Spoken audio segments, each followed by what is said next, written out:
ఓ మోషే నా దాసుడా, నువ్వు నిలబడ్డది పరిశుద్ధమైన భూమి, నీ చెప్పులు దూరంగా విడువుము అన్నాడు.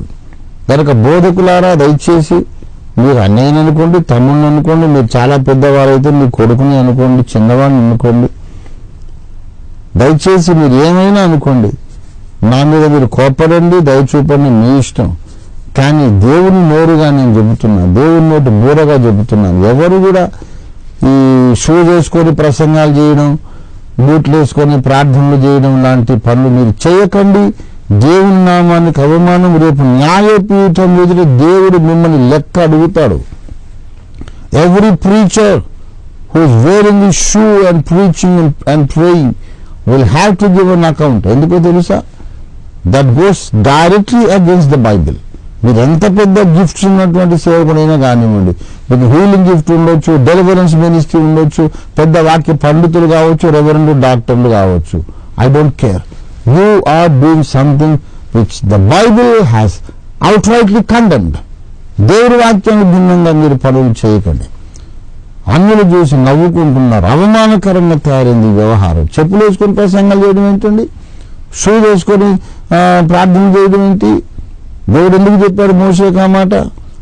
దేవుడు సర్వాంతర్యామి అంటారా? దేవుడు సర్వాంతర్యామి కనుక ఎక్కడా చెప్పులు వేసుకోకూడదా మరి అని వితండవాదం చేస్తున్నారు. మోషే కాలంలో దేవుడు సర్వాంతర్యామి కాడా? ఇప్పుడే నాకు కొత్తగా దేవుడికి ప్రమోషన్ వచ్చి సర్వాంతర్యామిగా మారాడా?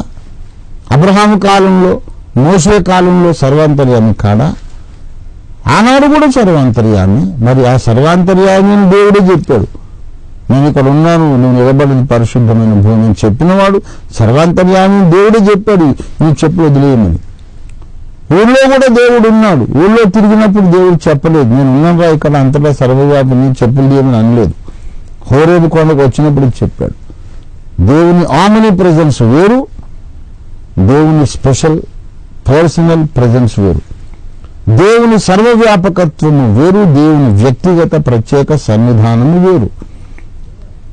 ఇద్దరు ముగ్గురు కూడుకొని ఉన్నప్పుడు దేవుడు ప్రత్యేకంగా అక్కడ హాజరవుతాడు.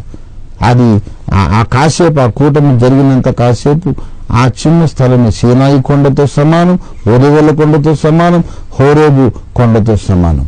కనుక పరిశుద్ధుల సమాజ కూటాల్లో ఎవరు కూడా షూస్ వేసుకోకండి.